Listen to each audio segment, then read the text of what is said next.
Mazmur. Biasanya Mazmur berapa?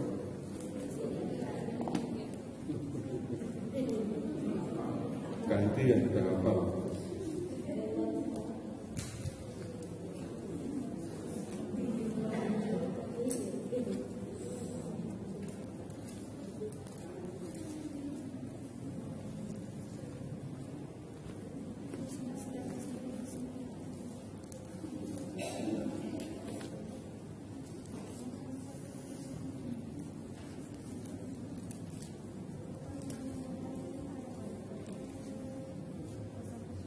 Silakan Mazmur 25.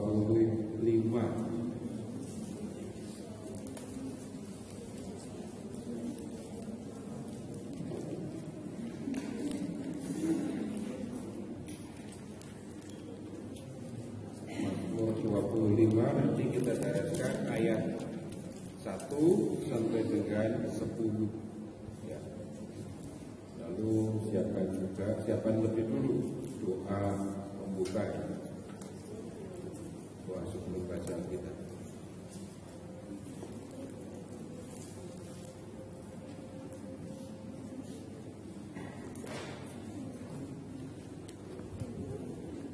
Sudah siap doanya?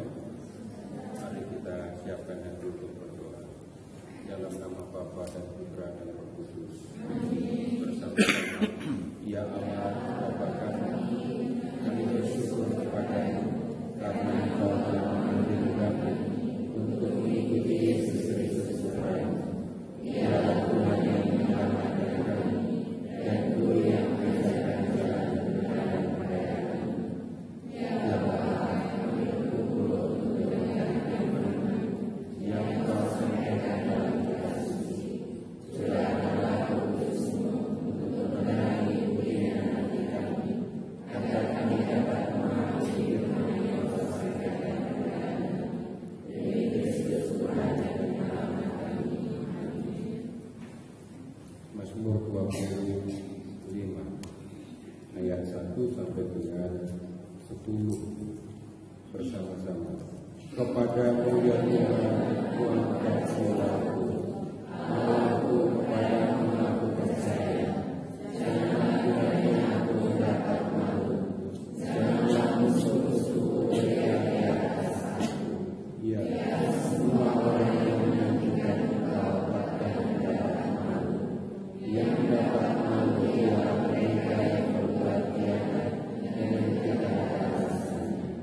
Beritahukanlah jalan-jalanmu kepadaku ya Tuhan, tunjukkanlah itu kepadaku.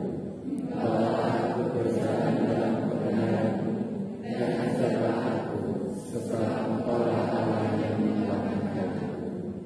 Engkau menunjukkan sepanjang hari, ingatlah segala rahmat-Mu dan kasih setia-Mu ya Tuhan. Sebab semuanya itu sudah ada sejak purba-kala. Dosa-dosaku pada waktu muda dan pelanggaran-pelanggaranku janganlah Kau ingat. Tetapi ingatlah kepadaku sesuai dengan kasih setia-Mu. Oleh karena kebaikan-Mu ya Tuhan. Tuhan itu baik dan benar, sebab itu Ia menunjukkan jalan kepada orang yang sesat. Ia membimbing orang-orang yang rendah hati untuk berhukum, dan Ia mengajarkan jalannya kepada orang-orang yang rendah hati. Segala jalan Tuhan adalah kasih setia dan kebenaran bagi orang yang berpegang pada perjanjiannya dan peringatan-peringatannya. Kemuliaan kepada Bapa dan Putra dan Roh Kudus.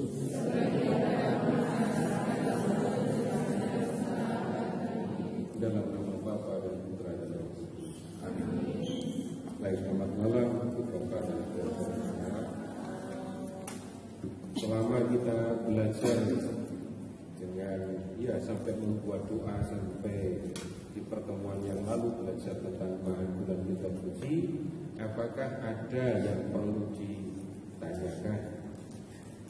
Kalau ada, silakan. Tapi ingat nggak yang kita pelajari? Nah, itu masalahnya. Tadi nggak ini? Iya, silakan Pak Jarod.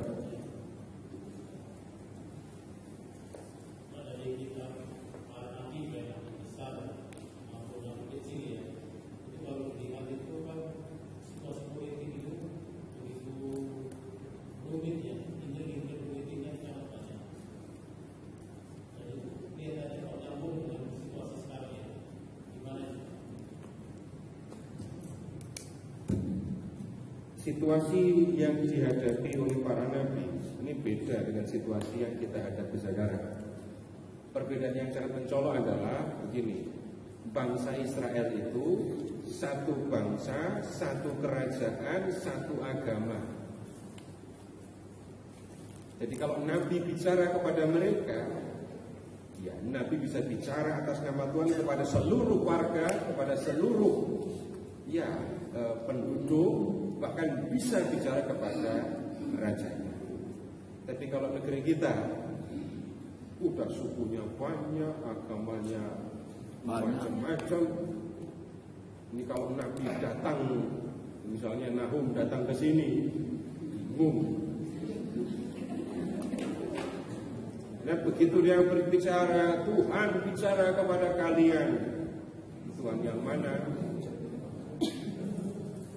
Nah, jadi ada situasi yang berbeda. Nah, kemudian begini, kalau kita membaca kitab nabi-nabi, yang kita perhatikan memang kita masuk ke zaman para nabi, memperhatikan situasi mereka, dan kemudian perhatikan Nabi bicara apa kepada mereka. Setelah itu saya sekarang belajar apa. Nah kemudian itu teknik sederhana, langkah sederhana kalau membaca kitab punya nabi-nabi. Nah kalau kemudian kita menemukan hal-hal yang mirip berkaitan dengan situasi yang dihadapi oleh para nabi, ya bisa jadi. Kenapa? Bapak Ibu pernah nggak belajar tentang kejahatan, belajar berbuat jahat? Tak berat ya?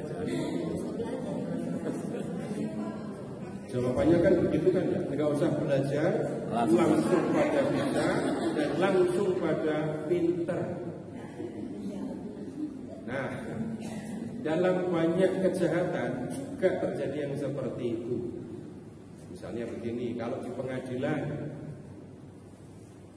sekarang ada yang menyuap hakim, menyuap jaksa, ada banyak. Suap membuat hakim memutuskan perkara dengan tidak adil. Yang benar dinyatakan salah karena nggak bisa bayar. Yang salah dinyatakan benar karena bayar banyak. Amos melihat di situasi zamannya ada hakim-hakim yang seperti itu. Kemudian lain lagi, Amos melihat itu. Jadi kalau ada hakim yang bahkan mengejar suap, kemudian yang lain lagi, kalau Bapak Ibu amati perhatikan dengan detail sekarang ya, bisa nggak? Pernah nggak Bapak Ibu ketemu dengan kasus penguasa, pemimpin negara yang harusnya melindungi, menggembalakan rakyatnya, malah kerja bersama penjahat, pencuri untuk menindas rakyat? Sekarang ada apa enggak? Ada, dan masalahnya di mana-mana. Penguasa punya kuasa untuk melakukan ini dan itu, memberikan izin. Lalu izinnya diberikan ternyata malah digunakan untuk merusak alam. Kalau Bapak Ibu ini, kalau terbang di atas pulau Bangka, Bapak Ibu akan melihat di sana sini ada galian, sama sekali tidak menyenangkan melihatnya. Terbang di atas pulau Kalimantan, ini mana hutannya? Semak saja di mana-mana. Saya pernah naik perahu 6 jam ya, dari Hulu sampai ke Tapak. 6 jam naik perahu, berharap ketemu di sana sini hutan gitu ya. Enggak ada hutan, semak. Perjalanan pernah juga mengadakan perjalanan dari Palangkaraya masuk 12 jam naik kendaraan. Kalau enggak semak, ketemunya semak lagi. Cuma sawit. Jadi pohon-pohon yang katanya dulu besar-besar saja terus ya enggak tampak sama sekali. Nah, kenapa bisa sampai rusak seperti ini? kerjasama antara pemerintah, penguasa, dan penjara hutan. Yang seperti itu sudah dilihat. Nabi Yesaya juga melihat yang seperti itu. Raja-raja, pemimpin-pemimpin kerja sama dengan perampok-perampok. Hal yang seperti itu ada. Ya, begitu Pak. Memang ada yang mirip, tapi kemudian kita tidak bisa mengatakan oh, berarti para penjahat itu baca kitab nabi-nabi baru mereka berbuat jahat. Enggak. Tanpa mereka belajar kitab nabi-nabi, bahkan tanpa belajar macam-macam teori tentang kejahatan, mereka mengerjakan. Dan kita menemukan ada kejahatan yang di mana-mana sama. Begitu Pak. Ada yang lain? Ya boleh nanya apa saja, pokoknya urusannya dengan Alkitab, supaya nggak merasa apa ya. Yang lain kok pada ngerti, saya kok belum ngerti, nggak apa-apa. Apa yang Bapak Ibu pengen tahu, pengen katakan, jangan sampai malah disimpan, lalu malah selanjutnya bikin orang bingung. Ini diam pada mikir, diam pada tidak ada masalah. Kalau saya tanya, ada nggak? Tidak ada, nggak ada masalah. Berikutnya, kalau sekarang gantian saya yang nanya, suruh nanya nggak ada yang nanya, tanya pada bingung. Saya cuma mau nanya, Bapak Ibu pengen belajar bagian mana di dalam kitab suci? Yang paling ingin dipelajari Wahyu. Terus apa lagi? Nanti kita buat program. Kalau tiba-tiba belajar Wahyu, yang baru mulai belajar nanti bingung. Terus apa lagi? Injil. Ya, terus Paulus. Nanti disebut daftar kitab suci.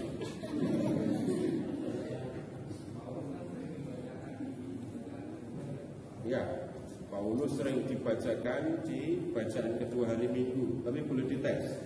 Lu pada rajin ke gereja kan? Ucapkan 5 ayat yang ada dari surat Paulus yang diingat dari pembacaan kedua di hari Minggu.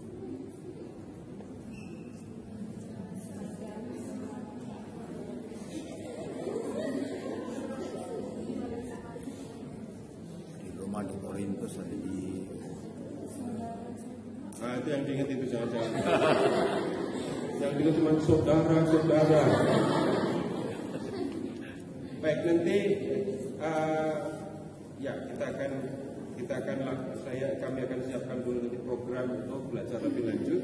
Tetapi kita tetap masih akan menggunakan cara yang sama ya, supaya kita semua terampil untuk membaca, menjelaskan, menangkap pesan, dan menyusun atau membuat doa. Selama ini saya kelihatan hasilnya atau Bapak Ibu sudah rasa atau jadi lebih lancar buat doa gitu, berasa apa Pak? Merasa.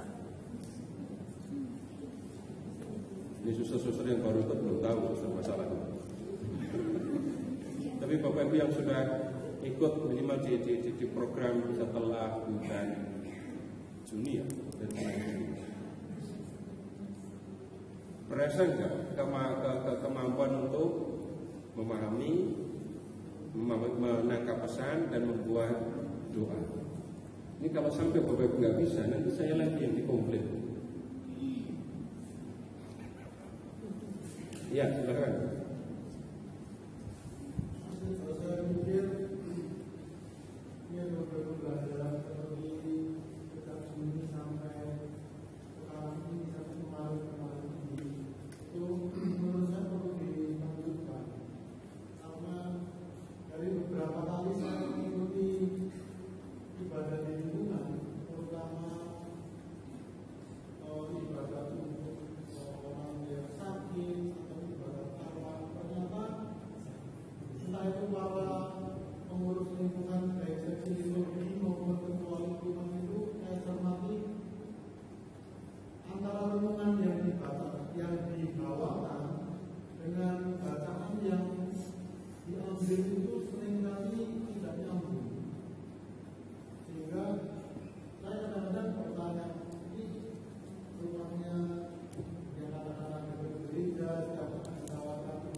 Contohnya ketua lingkungan saya datang terus ke pelajaran kita.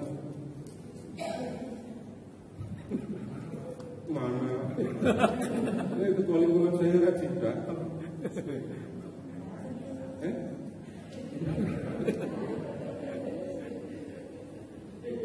Ya, begini, satu hal yang kita bisa bicara tentang membaca kitab suci ya.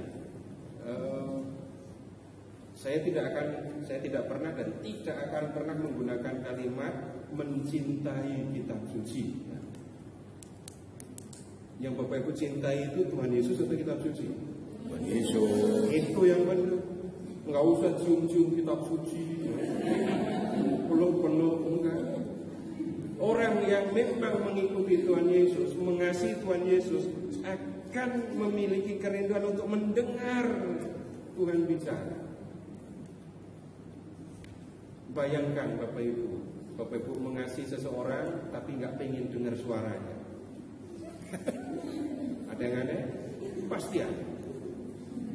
Mengatakan rindu tapi nggak mau ketemu.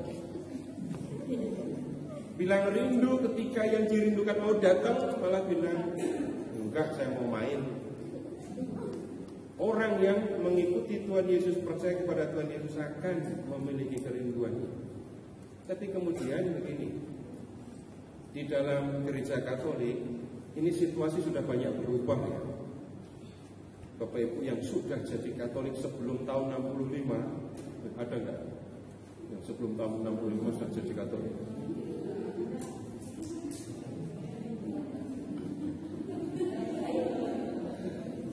Ada? Sudah punya? Tahun 65 itu udah punya Alkitab belum?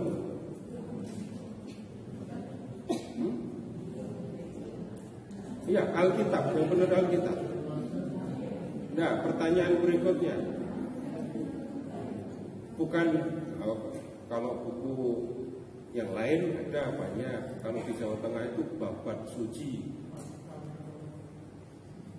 Nah, itu isinya kisah-kisah Alkitab. Dulu namanya bukan Ayub tapi Iyov. Nah, tapi kemudian waktu itu Ibu berpikir enggak, membayangkan enggak akan belajar Alkitab itu tahun 65? Enggak ada bayangan akan belajar Alkitab. Yakin kan?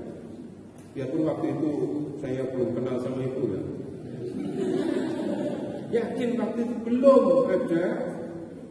Bahkan nggak muncul di pikiran belajar Alkitab itu nggak ada. Dulu begitu. Tetapi kemudian kalau sekarang Bapak Ibu kesempatan untuk belajar Alkitab luar biasa. Dulu kalau mau beli Alkitab, kalau tahun 65 nyari Alkitab Katolik, saya nggak yakin Bapak Ibu tertarik untuk beli. Terjemahan yang dimiliki gereja Katolik itu ada 8 jilid perjanjian lama, 1 jilid perjanjian baru. Oh keren, terjemahannya bagus, layoutnya bagus, saya senang. Tapi pribadi mau beli itu saya nggak yakin. Kalau ditumpuk segini ini tumpukannya. Saya belajar kan, dan kami ada dokumentasi ini. Kalau sekarang Bapak Ibu mau beli Alkitab sehari 3 kali juga bisa. Nah, kemudian yang menjadi soal di dalam gereja Katolik itu adalah ini, orang tidak melihat pentingnya belajar Alkitab. Banyak orang Katolik tidak memandang ilmu iman itu penting. Boleh diperiksa, boleh dicek.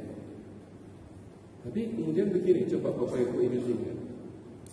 Kalau kita mau lakukan sesuatu atau tidak melakukan sesuatu, dasarnya kan pengetahuan kan? Dasarnya pengetahuan. Bapak Ibu ketika ini yang pendatang ya, yang datang pertama kali ke Kampung Sawah ini, untuk bisa pergi ke gereja, nanya-nanya dulu apa?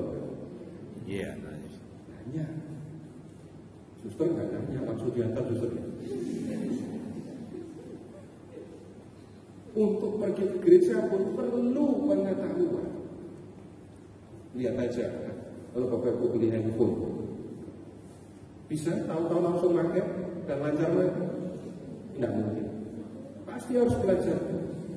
Nah, untuk soal iman itu perlu pemahaman, perlu pengetahuan. Ilmu iman nggak bisa ditawar. Dulu orang pengetahuannya ya minim, sederhana, tapi dalam perjalanan waktu ilmu ini nggak bisa ditawar-tawar. Maksudnya kalau mau ikut Yesus, ya harus kenal dengan Tuhan Yesus. Kalau mau menjadi anggota gereja Katolik, ya harus kenal gereja Katolik. Bagaimana mungkin ikut Yesus tapi tidak kenal dengan Tuhan Yesus? Ini saya ambil contoh begini kan. Ini contoh gampang yang sering saya gunakan. Ini suster-suster pulang dari sini berdiri di pinggir jalan. Lalu ada mobil berhenti di depan suster. Lalu sopirnya mengatakan, "Suster, ayo ikut." Suster mau ikut enggak? Enggak. Kenapa kok enggak mau? Enggak kenal kan? Bukan tergantung mobilnya kan? Prinsip sederhana kan? Saya mau ikut pribadi yang saya kenal. Kalau saya tidak kenal, saya tidak akan ikut. Coba lihat Bapak Ibu, kalau di antara umat Katolik, kalau diajak untuk berbicara tentang Tuhan Yesus, orang Katolik diajak untuk berbicara tentang Tuhan Yesus, gitu ya. Lebih banyak yang bicara tanpa harus berpikir dulu, atau yang berbicara dengan berpikir dulu. Mana yang lebih banyak? Banyak yang harus mikir dulu kan? Sekarang lebih banyak mana? Yang berbicara tentang Tuhan Yesus berpikir dulu atau berpikir terus? Berpikir terus itu akhirnya nggak jawab. Pun mikir aja nggak jawab. Oh itu maksudnya. Kalau misalnya begini dah, kamu kan percaya Tuhan Yesus itu juru selamat. Maksudnya apa Yesus itu juru selamat? Tuh kalau orang Katolik pada umumnya ditanya seperti itu, langsung jawab, mikir dulu atau mikir terus? Banyak yang mikir terus. Nah kemudian pembicaraan mengenai Tuhan Yesus seringkali tidak menjadi pembicaraan yang menyenangkan. Seringkali kalau sudah mendengar kata Alkitab, kitab suci itu rasanya apa nyebutnya ya, berat, sulit. Padahal sebenarnya yang terjadi malas. Yang lebih menyejukkan itu kalau Bapak Ibu ketemu dengan orang-orang yang malas tahu. Pernah ketemu orang-orang kayak gitu apa? Itu paling berat ketemu orang kayak gitu. Dan di lingkungan banyak malas tahu. Nggak tahu juga nggak apa-apa, nggak perlu tahu yang seperti itu. Nah, kembali akan menjadi aneh ketika orang yang mengatakan ikut Yesus tetapi tidak ingin tahu tentang Yesus, tidak mau mendengarkan suaranya, tidak mau mengenal Dia. Pokoknya Percaya. ya pokoknya lakukan saja seminimal mungkin. Kalau kemudian mengatakan kamu percaya kepada Tuhan Yesus, umumnya langsung jawab percaya itu apa? Percaya. Terus pertanyaannya dilanjutkan, apa yang kamu percaya tentang Tuhan Yesus? Langsung pada bisa jawab apa?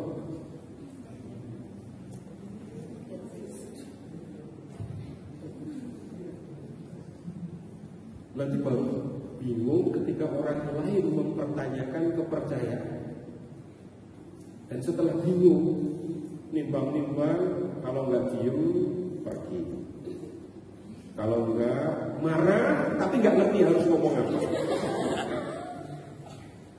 Yang menyedihkan kemudian seolah-olah, oh iya, ajaran Katolik salah, lalu ajaran mereka benar, lalu ikut mereka. Banyak kasus yang ini seperti ini. Nah, yang menjadi penting Bapak Ibu, memang di dalam gereja Katolik itu bagian penyadaran tentang pentingnya ilmu iman. Itu penting, nggak bisa ditawar. Kalau kemudian orang mengatakan nenekku itu nggak pernah kursus kitab suci, nggak pernah baca kitab suci, dia orang baik dan meninggalnya juga baik-baik saja. Ada yang pakai argumentasi kayak gitu? Ada. Tapi orang itu nggak mau ikut neneknya. Nggak mau ikuti jejaknya. Ya, situasi berbeda. Situasi berbeda itu bagaimana? Kalau kita bisa tentang gereja Katolik, ilmu iman, belajar tentang iman dari dulu sudah ada. Tetapi kemudian dalam praktek Bapak Ibu, ini para misionaris dulu ketika datang ke Indonesia itu harus berhadapan dengan orang-orang yang nggak bisa baca tulis. Bagaimana mengajar tentang Tuhan Yesus tanpa membaca dan menulis, tanpa mereka pegang Alkitab. Belajarlah tentang doa itu. Tapi kemudian berikutnya lagi, tidak bisa kita mengatakan orang yang hidup di zaman tertentu, sebut ngomongin nenek tadi, itu dalam situasi yang berbeda. Dulu mereka kalau diminta belajar Alkitab, belajar dari mana? Belajar kemana? Alkitab juga nggak ada tuh. Kenapa nggak sebut saja nenek saya itu baru baptis menjelang kematian? Kenapa nggak ikut dia sekalian? Nunggu sampai usia lanjut, kira-kira sudah mau meninggal baru minta ini dibaptis. Nggak bisa, bukan waktunya kita bersikap yang seperti itu. Nah, penyadaran tentang pentingnya ilmu iman ini Bapak Ibu yang iya bisa dikatakan di mana-mana kita harus menghadapi ini kesulitan. Nah, kemudian ya kalau tanya harusnya menghadapinya bagaimana, mengatasinya bagaimana, nyatanya kita belum berhasil. Umat kampung Soweto itu ada berapa? 9.000. Ini kalau dikurangi suster-suster Bapak Ibu, ini cuma berapa orang? Dari 9.000 ya, cuma 10.000. Ada 10%-nya. Kalau 10%-nya belajar kita perlu 2 aula. Nah, kita memang tidak bisa mengatakan belajar kita itu cuma di aula ini, enggak.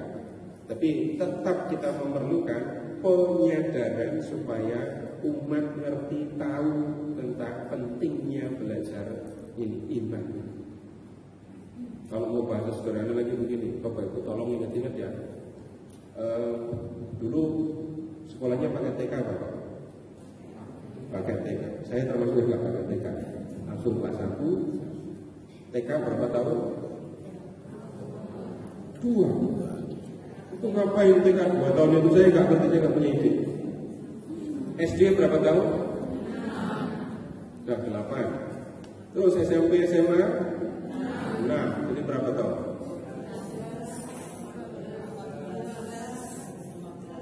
Sudah 14. Kuliah? 4 tahun. Total jadinya berapa?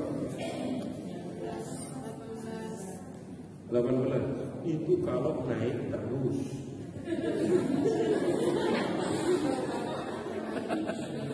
Nah, kemudian berikutnya begini. 18 tahun ya. 18 tahun. Itu pendidikan di rumah sebelum sekolah nggak dihitung. Lalu setelah kuliah selesai terus kerja. Masa kerja itu berapa tahun? Masa kerja kalau kita hitungan wajar, pensiun umur berapa? 55 kurangi. Pensiun dapat 55. 55. Kerja mulai umur 20 berapa? 25 sampai 55, untuk 30 tahun. Untuk kerja 30 tahun, sekolahnya berapa lama itu aja? 18. Berapa biaya yang dikeluarkan untuk pendidikan sekolah ini? Enggak itu. Untuk 30 tahun bekerja, persiapannya begitu. Sekarang, kalau bicara tentang hidup kekal, Berapa lama hidup kekal itu? Persiapannya mau berapa lama? Aneh kalau orang mengatakan nanti saja kalau sudah usia lanjut baru saya tobat dan ikut Yesus. Kalau itu yang dipikirkan, ditanya lebih lanjut, jadi tobat itu apa? Tidak melakukan yang jahat lagi, tidak melakukan dosa lagi. Kalau usia lanjut itu tidak bisa berdosa atau sudah tidak mau berdosa? Ya mau. Bisa tetap bisa, tapi nggak mau. Berusaha nggak mau. Udah sadar. Sekarang gini, saya pakai ilustrasi yang jahat ya. Saya pakai ilustrasi yang jahat. Bah, saya tobat, saya nggak mau selingkuh lagi. Tapi umurnya sudah 85. Itu tobat atau nggak sanggup lagi? Itu bukan bertobat, tapi nggak bisa lagi. Hati-hati dengan model pemahaman yang ini seperti itu. Nah, persiapan untuk hidup kekal itu nggak bisa ditawar seolah-olah besok saja menjelang akhir hidup baru tobat. Saya mau mencontoh penjahat yang disalibkan bersama Yesus. Itu kayaknya menurut saya terlalu sombong. Penjahat itu ketemu dengan Yesus. Ketika Yesus ditangkap, diadili, dia pandang sebagai penjahat dan disalib. Tapi penjahat itu mengatakan, Yesus, ingatlah aku jika engkau datang sebagai raja.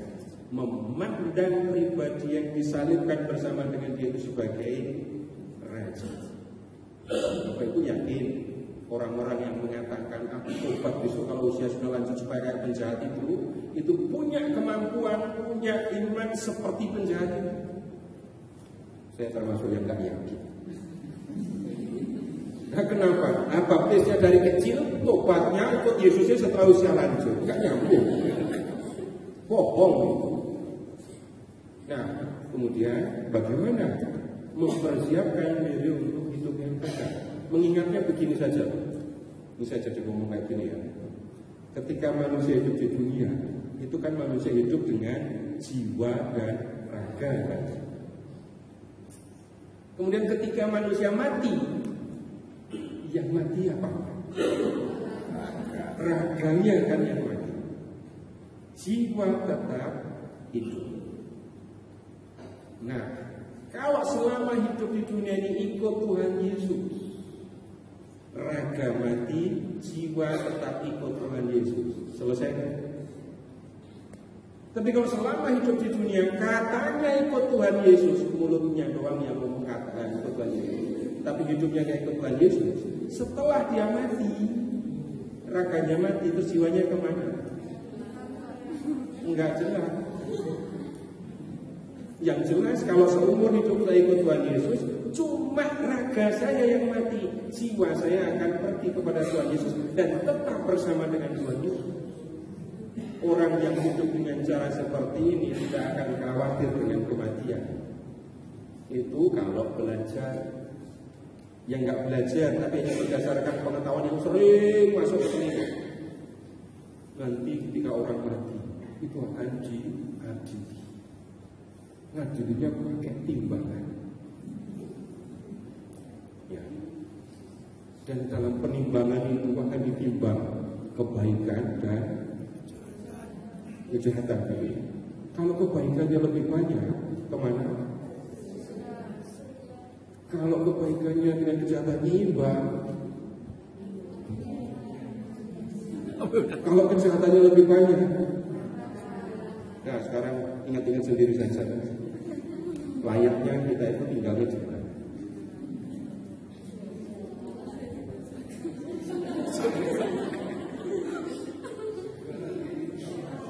Udah tahu, masing-masing tahu tempatnya kan ya? Contoh pengetahuan yang masuk hanya karena ini, masuk saja, tapi bukan belajar berdasarkan iman Katolik. Jadi kalau kebaikan lebih banyak tapi masih ada dosa, boleh masuk ke surga. Maksimal dosanya berapa persen boleh masuk surga? Ada diskonnya. Jadi ada toleransi terhadap dosa yang untuk yang mau ke surga, ada yang ada toleransi terhadap dosa.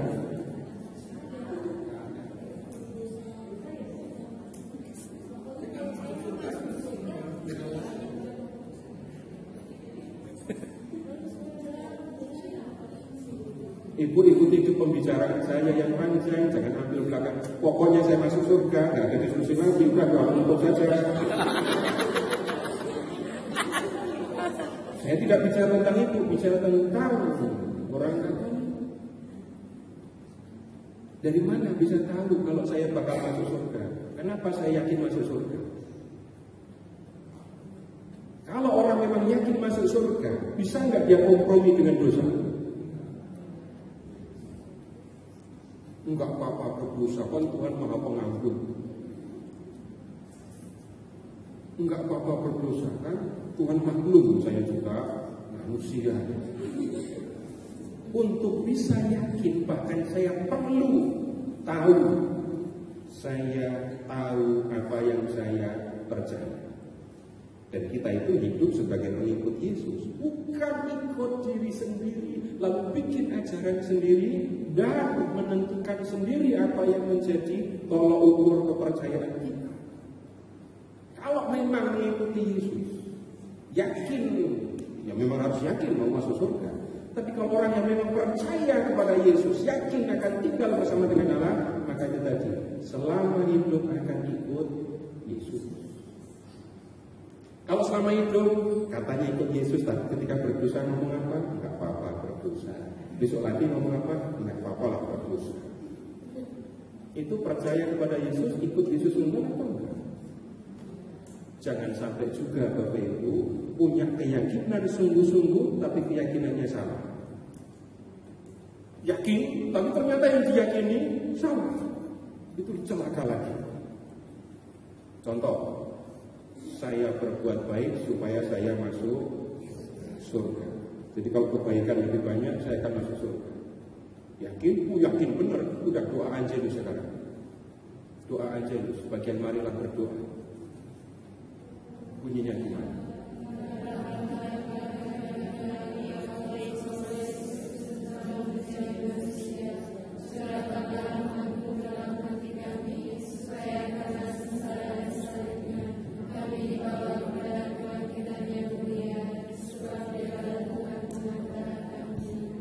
Perhatikan doa itu. Orang yang percaya kepada Yesus, bagaimana caranya masuk surga? Dibawa oleh Yesus. Membawanya bagaimana? Dengan sengsara dan salib. Mana perbuatan baiknya di situ? Kalau orang berpikir saya berbuat baik supaya masuk surga, tunggu dulu. Dalam keyakinan Katolik seperti itu apa enggak? Nah, ini semua Bapak Ibu saya sampaikan untuk melihat begini. Di antara umat Katolik, ilmu iman belum dipandang sebagai sesuatu yang penting. Dan kemudian akibatnya apa? Hal-hal yang menyangkut iman seringkali sifatnya dicari yang praktis, yang langsung ada manfaatnya untuk hidup saya sekarang. Itu pun hanya menyangkut yang sifatnya jasmani atau rohani,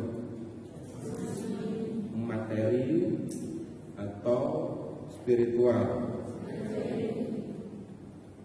Coba ingat-ingat, perhatikan saja hal-hal yang menyangkut ini. Kalau saya melakukan begini lalu saya mendapatkan sesuatu untuk keperluan saya sekarang ini, maka orang akan berbondong-bondong mengerjakannya dengan sangat cepat. Tapi kalau berkaitan dengan kebersihan jiwa, seringkali orang tidak mempedulikan. Pertanyaan jahat, kalau orang berdoa rosario itu sebenarnya tujuannya mau apa sih?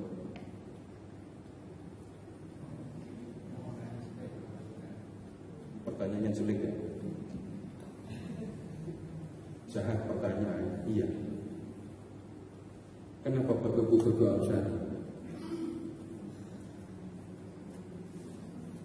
Banyak enggak Bapak Ibu lihat enggak yang terjerumus pada soal yang penting ini rangkaian salam Maria tercapai dengan keyakinan intensi saya akan dilakukan. Saya tidak akan pernah mengatakan jangan pakai intensi dan seterusnya, bukan itu yang saya maksudkan. Nanti jangan fitnah saya seolah-olah saya melarang intensi, bukan. Tapi kalau orang berdoa rosari itu sebenarnya urusannya jiwa atau raga. Kalau nggak percaya doa salam Maria bagian kedua.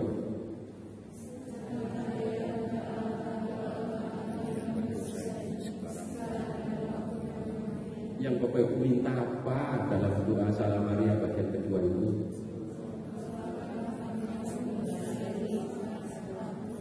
Doakan kami yang berdosa ini supaya doakan saya yang lapar ini supaya apa? Satu, ada yang ngasih makan. Dua, tahan lapar.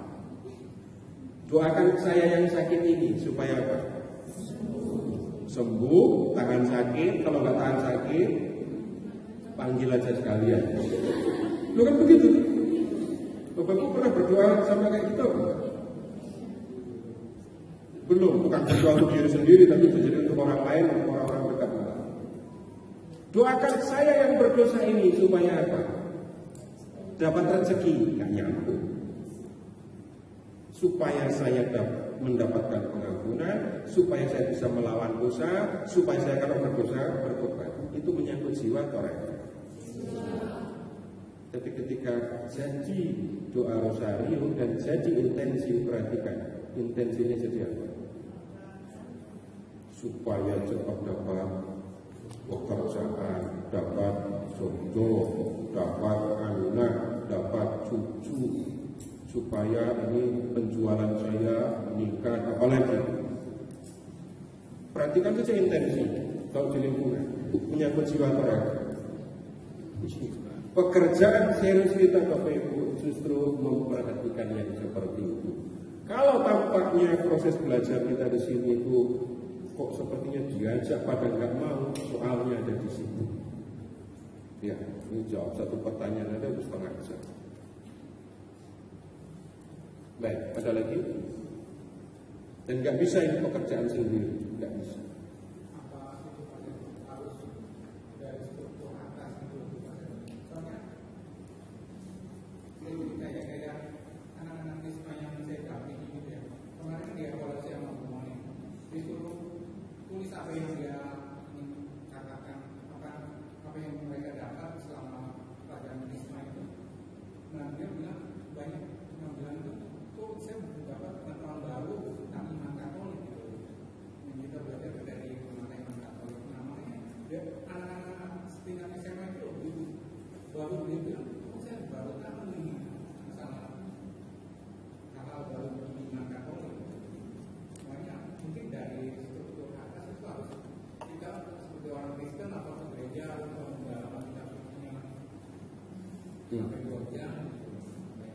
Ya, selama saya pergi ke sana kemari, ketemu banyak umat, banyak romo-romo gitu ya. Ada satu orang romo yang bicaranya itu buat saya baru ini saya dengar. Tapi nanti kalau dengar Bapak Ibu jangan tersinggung ya. Kalimatnya itu begini. Kalau seumur Bapak Ibu kayak gini, dibiarkan saja, nggak akan murtad. Bener apa enggak? Mau ngapain juga murtad. Tapi kalau yang anak-anak kecil dibiarkan nggak dibina, kemungkinan murtadnya besar. Alasannya apa?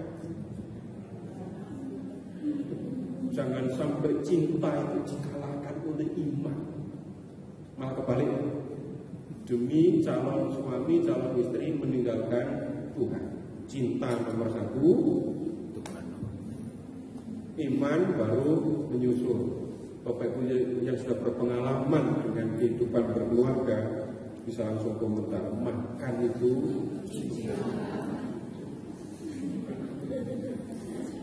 Nah, Roma itu mengatakan hal yang kurang lebih isinya seperti itu. Kalau orang-orang yang sudah dewasa dibiarkan, tidak akan mereka meninggalkan Tuhan. Tapi kalau anak-anak tidak dibina dalam hal iman, kemungkinan untuk meninggalkan Tuhan jauh lebih besar. Berapa kali saya ketemu anak masih SMA pamit kepada bapaknya mau pindah gereja. Yang lain lagi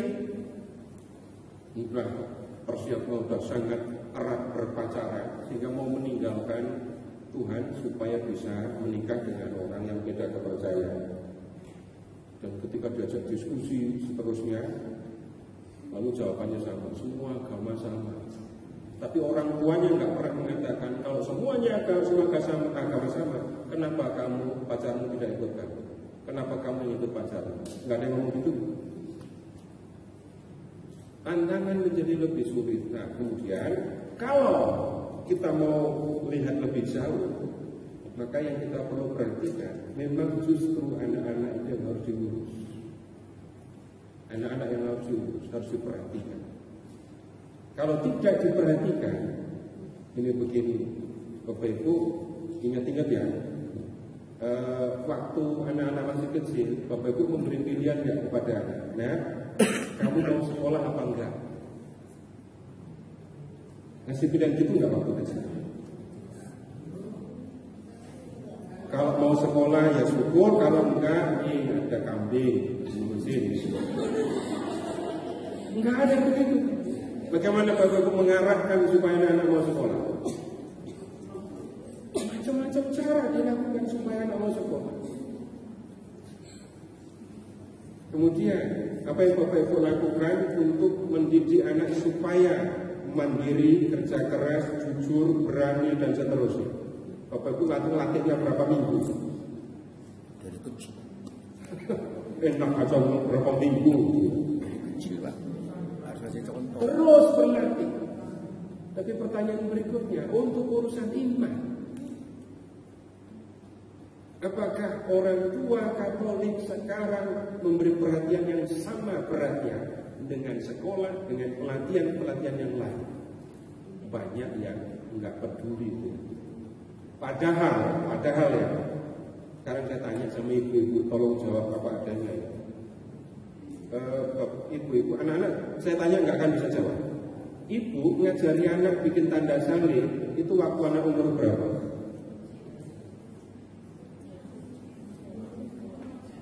Iya kecil umur berapa? Ada yang umurnya banyak tapi masih kecil nih masalahnya.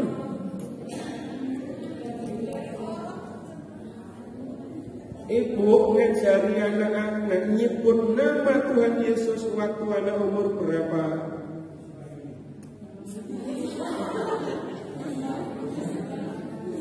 Ada yang belum lahir sudah diajarin kan? Itu tandanya ibu pengen anak ibu nomor 1 ikut Tuhan Yesus. Ada enggak yang anak masih di kandungan itu sudah diajarin ini nak luas lingkaran pi r kuadrat. Ini nanti kalau ukur ini luas dari jari. Nomor 1, ibu pengen anaknya jadi pengikut Yesus. Nomor 2, baru pengen anaknya jadi bukan pinter, baik dulu. Coba ibu ingat-ingat ya. Ini saya ngomong sama ibu-ibu karena ibu yang paling paham. Saya yakin begitu ya. Kalau keyakinan saya salah, ya yang salah bukan saya. Ibu ngajari anak lebih dulu mana? Ngajari anak jadi baik atau jadi pinter sekolah? Baik. Contohnya apa? Ngajari anak bilang terima kasih itu waktu anak umur berapa? Begitu mulai ngomong itu udah diajarin bilang terima kasih. Ketika anaknya masih bayi, ibunya mewakili bilang terima kasih. Kalau anak jadi baik dulu, nomor 1 ikut Tuhan Yesus, nomor 2 jadi baik, nomor 3 baru pintar. Oh itu tandanya waktu anak-anak pada sekolah terus pada gak bisa, ibunya pada sibuk ngerjain PR kan. Nah balik lagi Bapak Ibu, yang saya maksudkan begini, pembinaan iman mulai dari rumah kemudian sampai di gereja itu hal yang terus harus dilakukan. Kalau nggak waspada, kalau nggak hati-hati, dulunya pengen anaknya ikut Tuhan Yesus, baik, pinter, ujung-ujungnya kalau nggak hati-hati, yang penting anaknya punya duit banyak.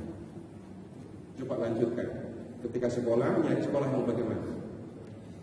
Bagus, SD, SMP, SMA, terus kuliah tempat yang bagus. Tujuannya apa nyari tempat kuliah yang bagus? Supaya dapat pekerjaan bagus. Tujuannya apa nyari tempat pekerjaan yang bagus? Bagusnya pekerjaan dihitung dari mana? Pendapatan.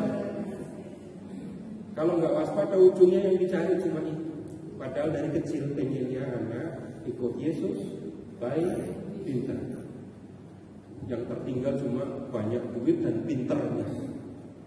Sampai bapaknya aja debat kalah sama anak. Maka ketika anaknya mau pindah agama mengikuti pacarnya, debatnya lawan bapaknya atau ibunya? Debatnya lawan bapaknya, ibunya nggak bisa debat, cuma nangis saja. Dan bapaknya menang apa kalah kalau debat lawan anak yang pintar kayak gitu? Bisa kalah. Bisa kalah. Dan kemudian ya benar-benar orang tua yang sudah melahirkan, mendidik, membesarkan anak-anaknya dalam tanda kutip ya, kehilangan jiwa anak. Karena jiwanya sepertinya sudah jauh lepas dari Tuhan, jauh dari Bapak Ibu. Ibu mau aja tambah menakutkan. Nah, habis ini baru kita akan balik lagi ya, belajar tentang ini Injil. Kita belajar perikop demi perikop yang ada di dalam Injil. Kita minum ya. Kita minum dulu, habis itu kita belajar tentang satu perikop di dalam Injil ya.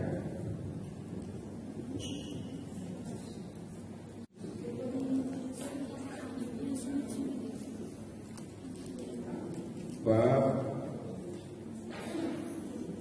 sudah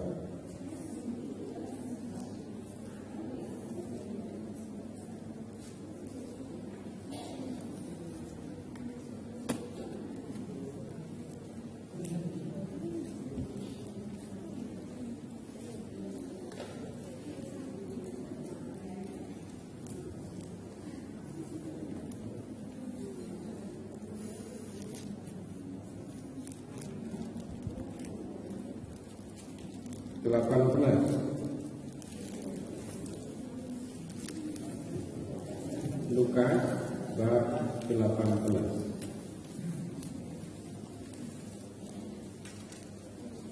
Perikop pendek hanya 8 ayat 1 sampai dengan 8. Lukas 18 1 sampai dengan 8.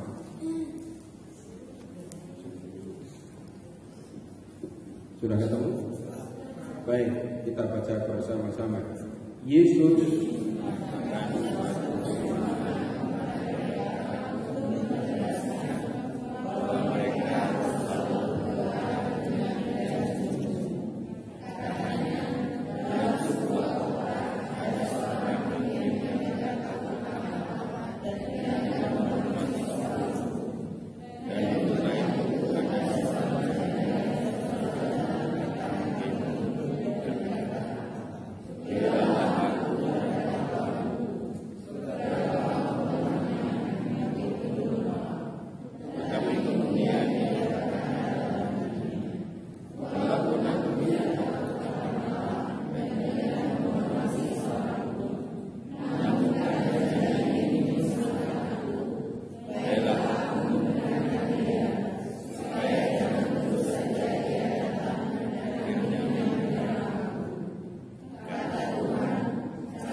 sebenarnya disampaikan oleh Tuhan Yesus.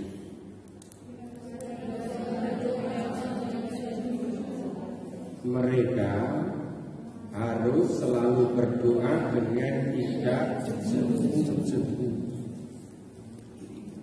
Jemu berdoa itu gimana? Bosan berdoa. Jengah. Maksudnya apa bosan berdoa? Males. Kok dikasih sinonim terus? Maksudnya jemu bosan. Maksudnya bosan malas. Maksudnya malas ngantuk.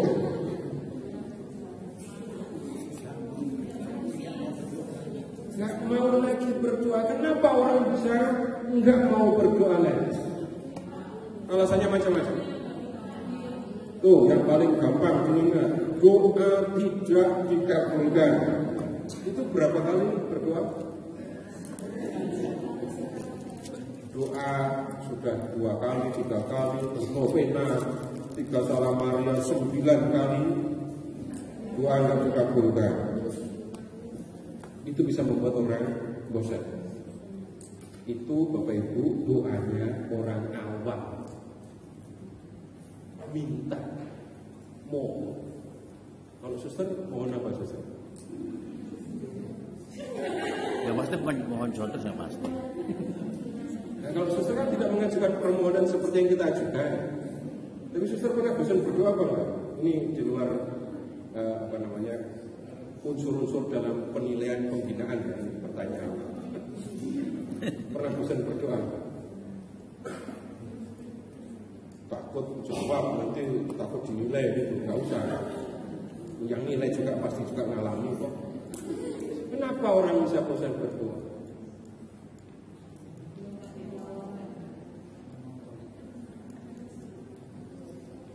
Enggak ngerasa apa-apa. Itu bisa mulut mengucapkan macam-macam kalimat, tapi hati enggak ngerasa apa. Bisa begitu? Bisa. Bisa jadi mulut mengucapkan macam-macam kalimat pujian, mazmur dan seterusnya, tapi enggak ngerasa apa. Orang bisa bosan.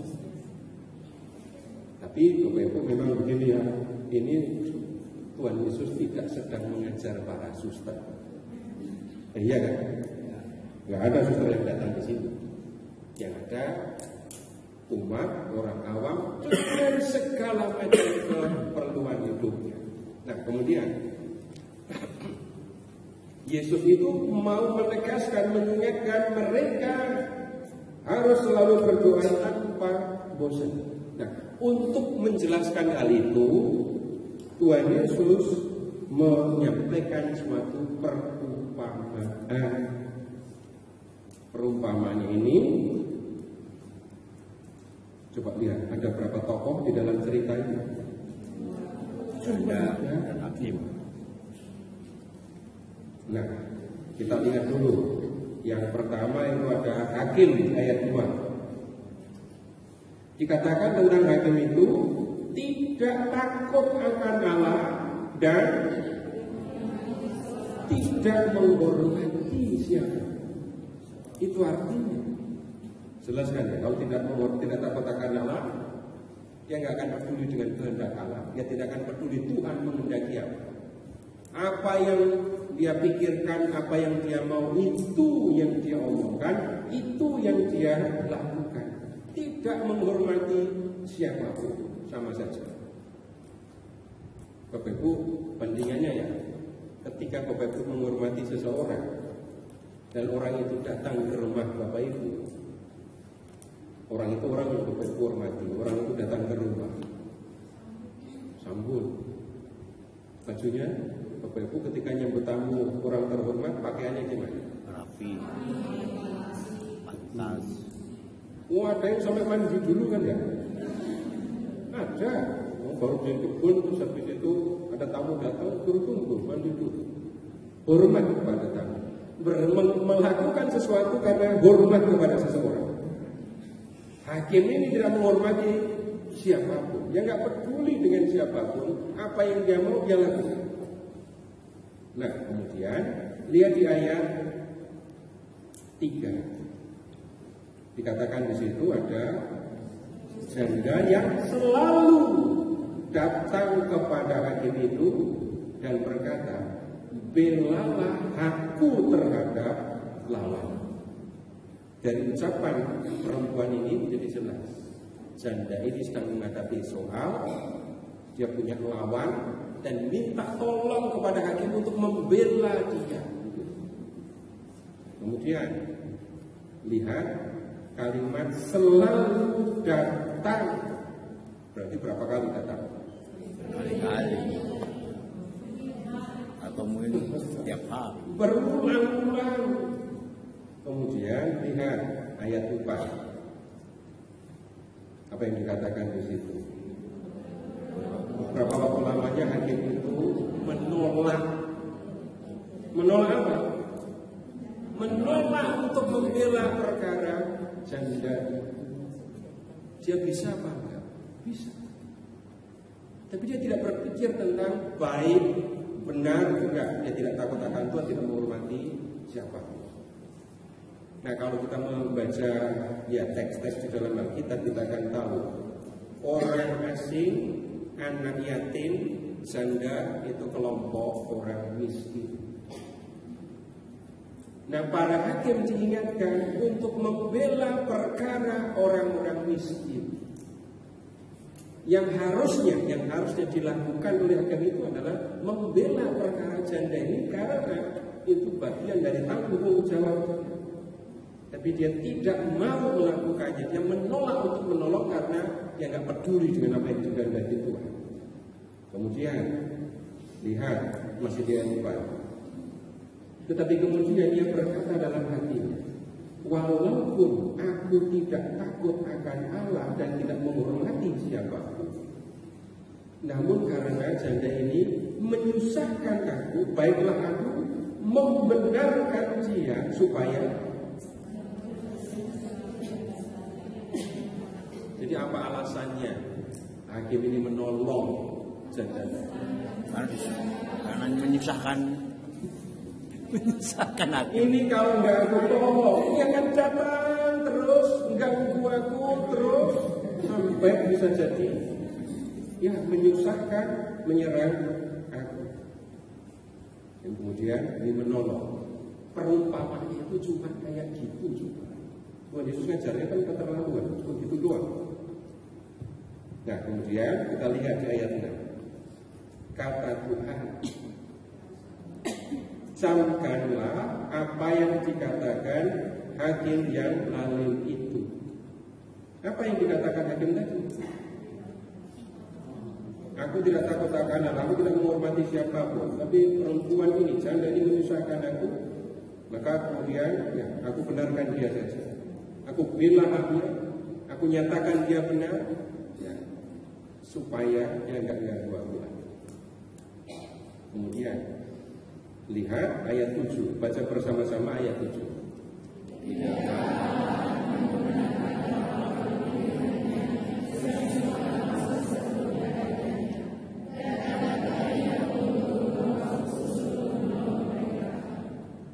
Nah, sekarang begini, kalau membaca perikop ini seringkali orang memahami perikop ini adalah teknik tentang doa supaya doa dikabulkan.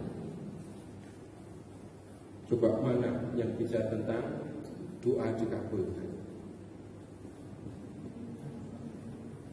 Jadi kalau mau berdoa dan doanya dikabulkan, berdoalah terus.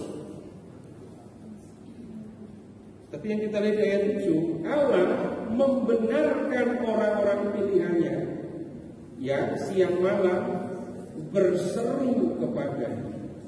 Yang menjadi penting, orang berseru kepadanya siang malam dan Tuhan membenarkan orang itu. Seperti hakim tadi membenarkan janda yang terus datang kepadanya. Lalu lihat masih di ayat 7. Adakah ia mengulur-ulur waktu sebelum menolong mereka? Ini kalimat yang menunjukkan ya kalau ingin doa dikabulkan ya berdoalah terus. Nah kemudian ini perikopnya kalau kita mau lihat isinya sebenarnya sederhana saja. Kalau bicara perumpamaannya, ada janda yang terus mendatangi hakim.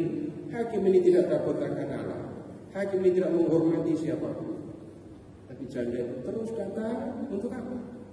Minta dibela haknya. Dan akhirnya hakim itu melakukan apa yang diminta oleh si janda.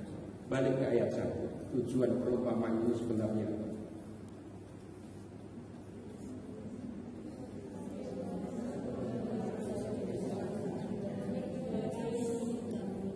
Nah, kemudian ayat 7. Ayat 7 kalimat pertama.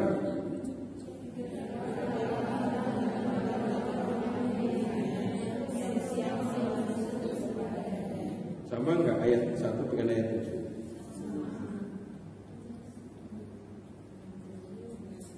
Sekarang begini, jadi yang dianggap penting oleh Tuhan itu doa pengabulan, pemberian permohonan atau dibenarkan di hadapan Tuhan. Menurut Tuhan Yesus mana yang lebih penting?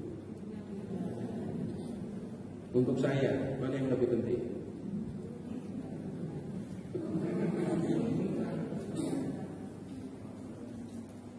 Nah, ya sekarang begini soalnya.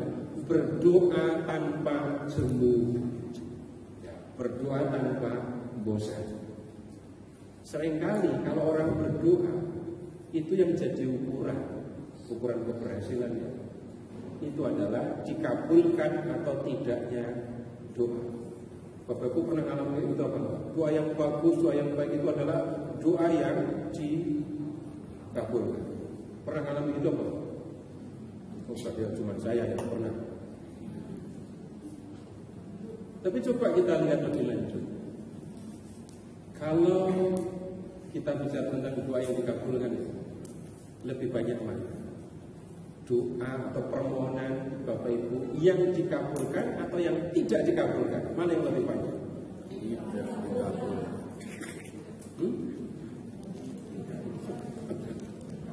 Bisa jadi pengalaman masing-masing berbeda.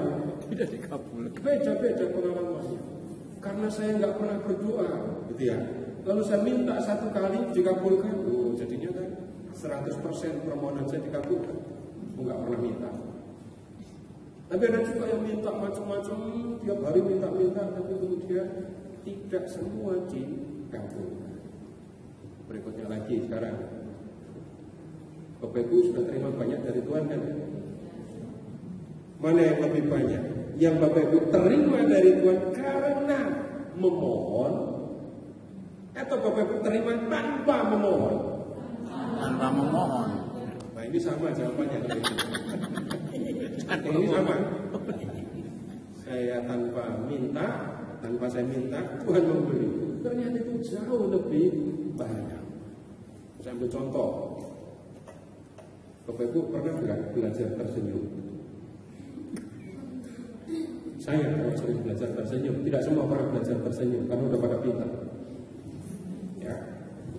Pernah nggak Bapak Ibu berdoa memohon supaya saya bisa tersenyum? Jarang yang berdoa kayak gini. Ada yang malah senyum-senyum sendiri kok. Nggak perlu minta.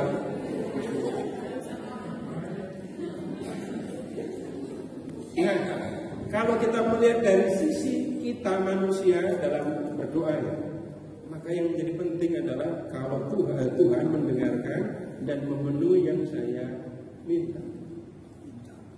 Kita mengatakan doa orang ini baik atau tidak baik berdasarkan dikabulkan atau tidaknya. Tapi nyatanya tidak semua doa kita dikabulkan, dan nyatanya tidak semua yang kita alami terima dari Tuhan itu hasil doa orang. Bapak Ibu tolong ke Getsemani sekarang. Di Getsemani ketemu Tuhan Yesus. Tuhan Yesus berdoa apa? Memohon apa?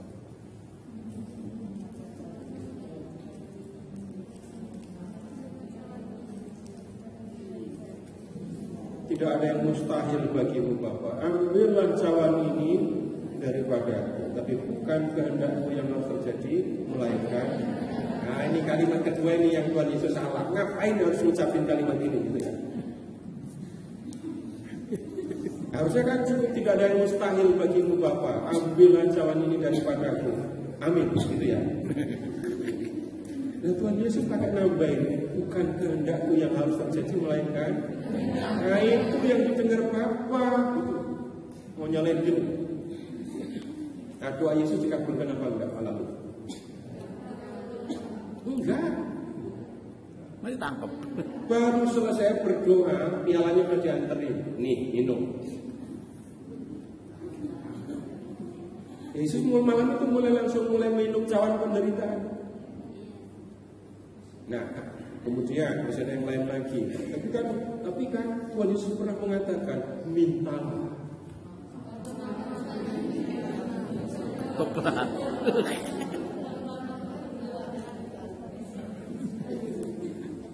Dan Tuhan Yesus ini kalimat itu, tolong dibuka dulu teks yang Injil Matius. Yang Lukasnya diberi tanda ya, kita masuk kembali ke Injil Lukas. Tolong dibuka yang versi Matius. Bab berapa itu?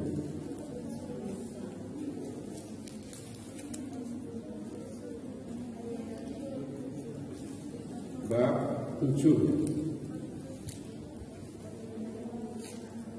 Bab 7 mulai dari ayat 7 juga.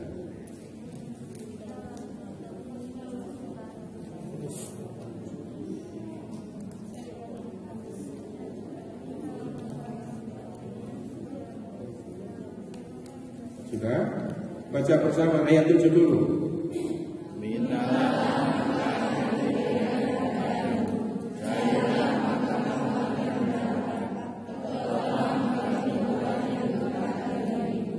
Baik, yang tertulis kayak gini kan. Coba baca yang ada di pikiran Bapak. Kalau tulis mengatakan mintalah, yang ada di pikiran Bapak itu mintalah apa? Apa saja ini? Mintalah apa yang kamu perlukan. Maka yang kamu perlukan itu akan diberikan. Carilah apa yang kamu inginkan, maka yang kamu inginkan itu akan kamu dapat. Ketuklah pintu mana saja, maka pintu itu akan dibukakan. Kira-kira begitu nggak yang ada di pikiran Bapak itu? Ya, iya. Dari sini kebaca. Nanti yang sama Bapak temukan di ayat 8.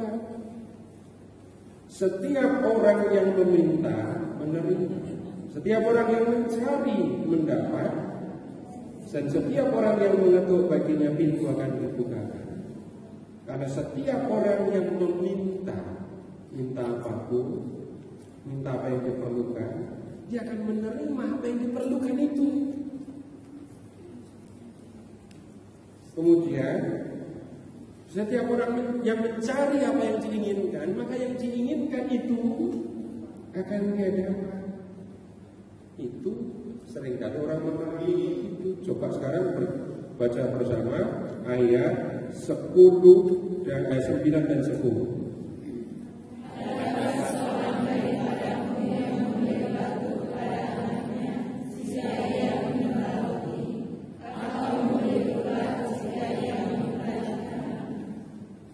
Ada enggak? Jadi anaknya minta roti buahku. Itu kalau saya jadi anaknya. Lempar balik. Saya cuma mengatakan kalau saya jadi anaknya, Pak Andreas yang lempar. Kalau dia anaknya minta ikan, mau kasih uang. Anaknya minta nasi, kasih pasir. Anaknya minta jagung, kasih apa? Kasih orang.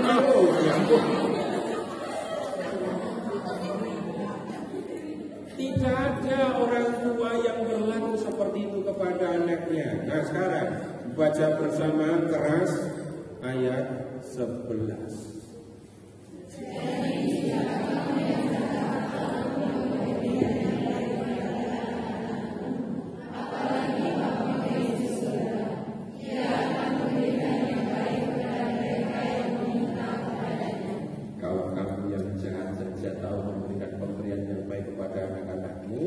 Apalagi Bapakmu yang di surga, Ia akan memberikan yang baik kepada mereka yang meminta kepada.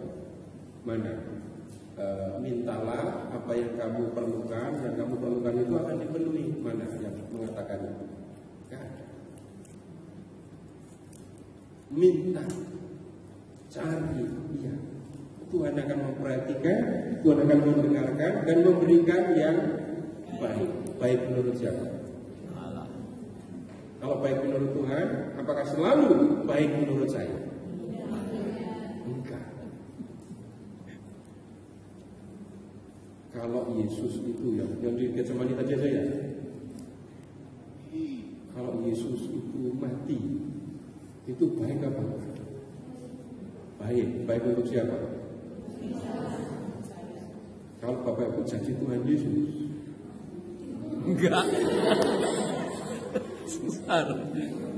Nah, yang kita lihat, yang benar memang meminta, memohon, tapi perkara Tuhan akan memberi apa?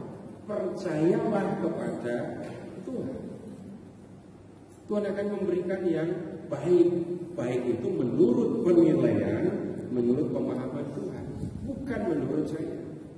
Tapi memohon itu tetap penting. Jangan katakan kalau begitu ya udah nggak usah mohon. Bukan. Nah sekarang begini, bapak-bapak, kalau biasanya bapak ngasih uang ke istri ketika dalam berbagai kesempatan istri tidak sampai minta uang, bapak-bapak akan kasih. Tapi kalau sampai setahun istri nggak minta uang kepada bapak, curiga.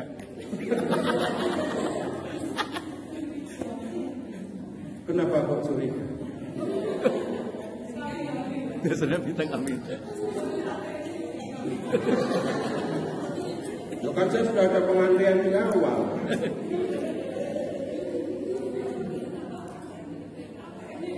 Nah, iya kan saya sudah ada pengantian di awal tadi kalimat saya. Ya udah saya ganti kalau masih kurang. Ibu, bapak punya anak perempuan sudah remaja. Kasih uang apa enggak? Kasih.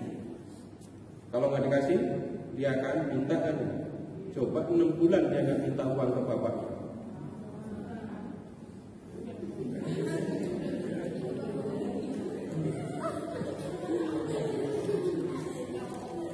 Bulan nggak minta uang ke orang tuanya akan mikir apa? Siapa yang ngasih gitu? Ada apa dengan anakku? Jangan-jangan ada yang kasih uang. Oke, sekarang saya lanjutkan. Kalau sampai terjadi bapak nggak punya uang, ibu nggak punya uang, anak bapak boleh nggak minta uang tetangga? Itu malah mamanya ngajarin minta sama om yang itu gitu. Bilang saja mama yang suruh. Nah,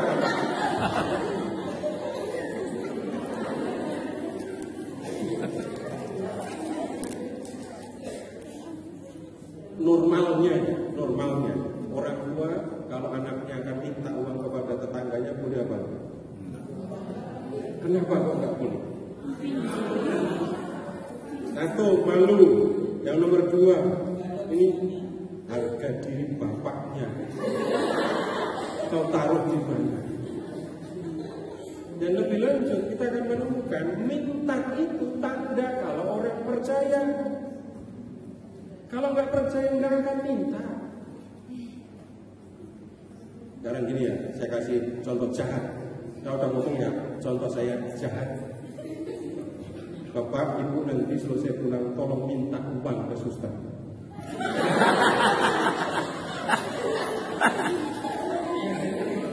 Suster nggak bawa duit. Saya udah komisi dulu ya, contoh saya jahat. Kenapa Bapak Ibu nggak mau minta ke suster?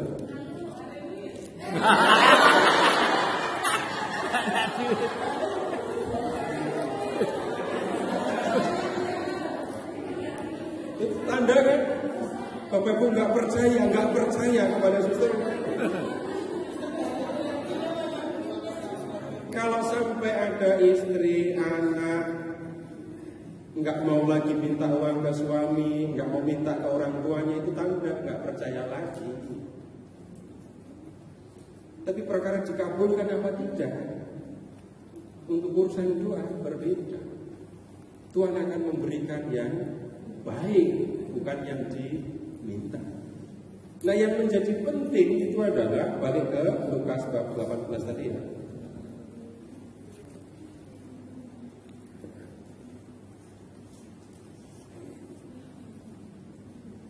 Ayat 7, Allah membenarkan orang-orang pilihannya yang siang malam berseru kepadanya.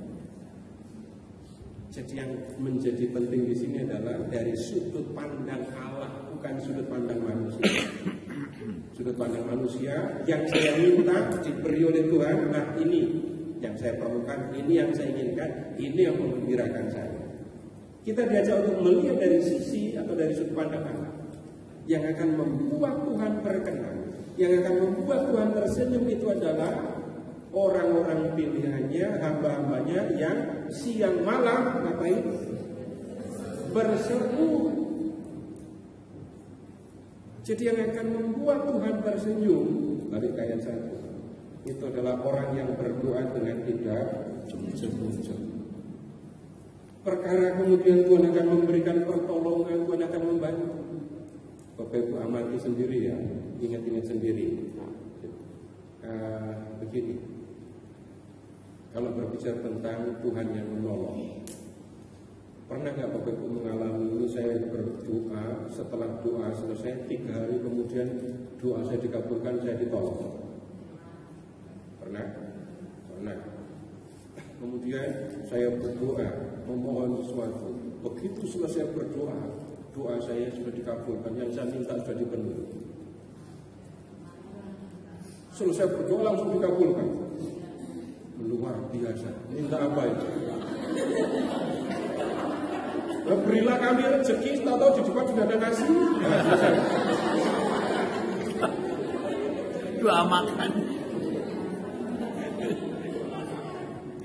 Dan lihat lagi, ada enggak yang doa belum selesai sudah dikabulkan?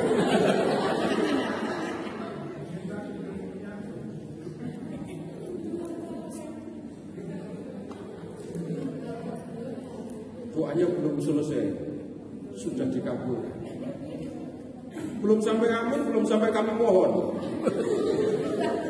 Baru selesai doa. Tapi kemudian tolong ingat-ingat mana yang Bapak Ibu lebih banyak alami. Karena saya merasa terus bersama dengan Tuhan, ada kesempatan-kesempatan di mana Tuhan memberikan bantuan kepada saya, memberikan pertolongan kepada saya, perlindungan kepada saya tanpa saya pikirkan, tanpa saya harapkan lebih dulu. Mana yang lebih banyak? Saya khawatir yang terakhir. Tanpa dipikirkan tapi dikasih. Saya lebih khawatir yang terakhir, ini yang lebih banyak dialami. Nah, kemudian begini, yang sekali lagi yang menjadi penting di dalam ajaran Tuhan Yesus ini adalah berdoa terus, berseru kepadanya, memohon apapun tidak masalah. Tapi jangan menggunakan ukuran doa itu adalah terkabulnya doa. Yang akan dipandang, jadi kalau Bapak Ibu melihat ini kita berdoa ya, Tuhan akan ada di atas kan ya. Tuhan melihatin ini yang dipandang benar itu yang mana? Ada yang ini, kalau perlu baru datang kepada Tuhan. Doanya apa? Yang biasanya kayak gini, permohonan. Kalau nggak perlu, nggak datang. Bapak Ibu Ada orang-orang yang nggak kenal atau kenal sama Bapak Ibu, ketemu ya sesekali nyapa tapi nggak pernah ngobrol, tapi tahu-tahu bawa proposal. Bapak Ibu akan bergembira nggak terima proposal?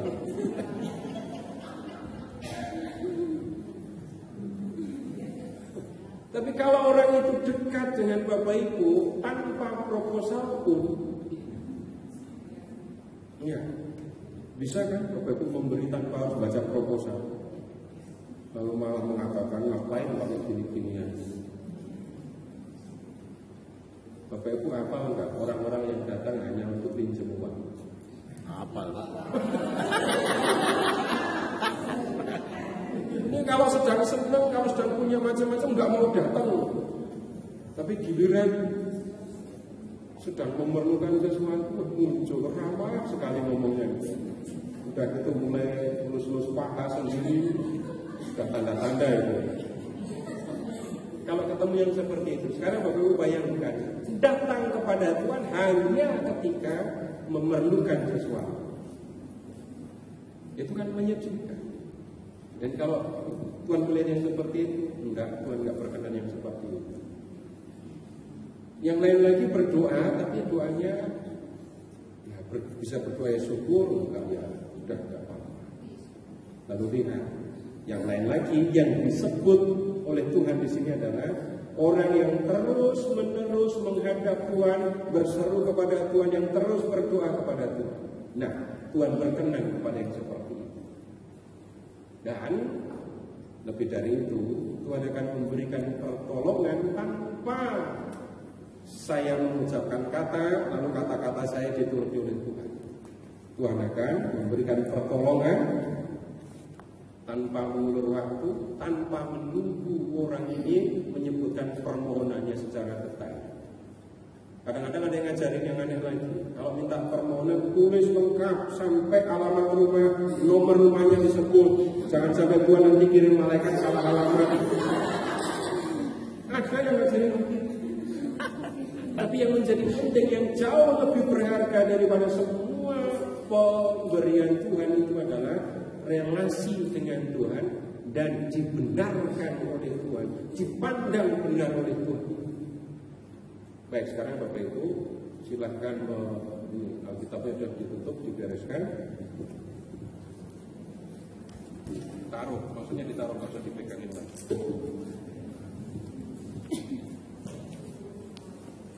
Ya, Bapak Ibu pejamkan mata.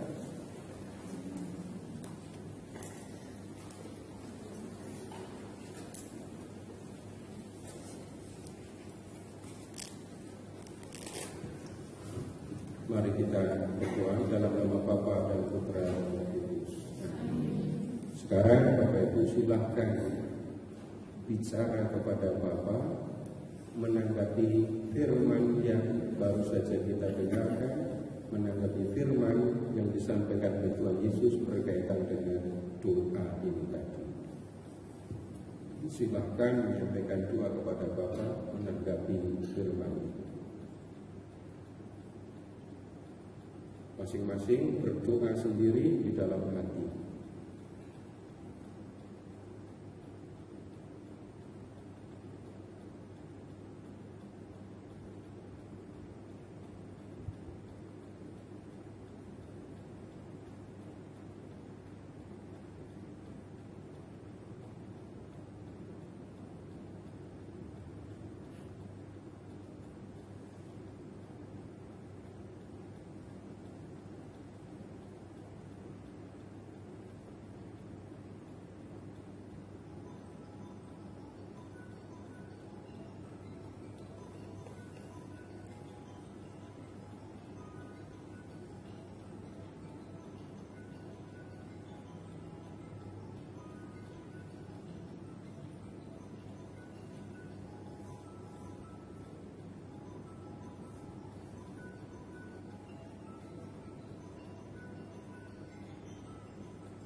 Kita satukan doa kita dengan doa Bapa kami bersama-sama.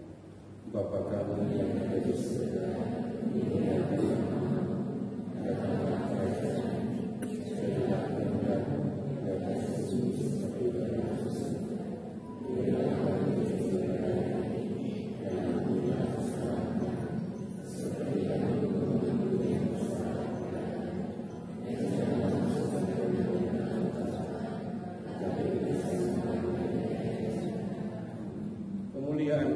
Bapa dan Putra dan Roh Kudus.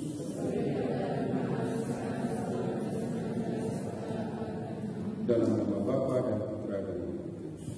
Terima kasih.